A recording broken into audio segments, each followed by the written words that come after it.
comparative study oo aanu la eegnay shuruucda kale ee dalka ee weliba geeskan Afrika wadamada geeska Afrika guud ahaan badankooda iyo Soomaaliland qudheeda ninba oran jiray wadamada dariska Soomaaliland kamid tahay oo irbad la yiraahdo senator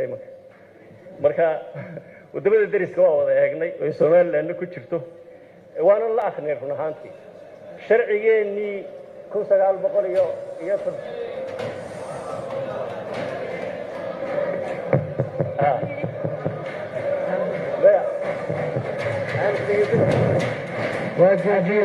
جوجي حلبان أسدقسنا مركا مادي كافر كودن بارو اغني مادي قدوميها الله يحيلك حلبان شرفت له عدي قبت بونت فودا واسيننا لكن عندي ان جوجينو قراعه عدي توسين سمينس واسيننا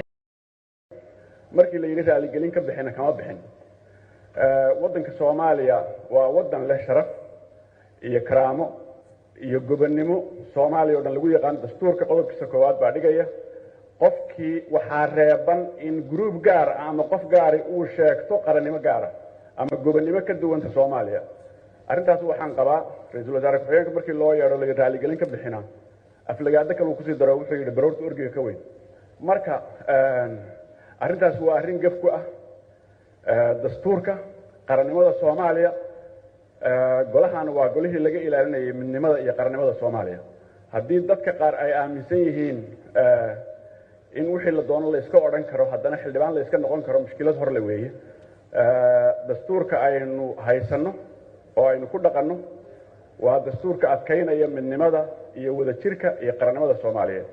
waa jiraan Somaliland inay tiri dawlad gaar ah nahay laakiin iyada iyo dadkii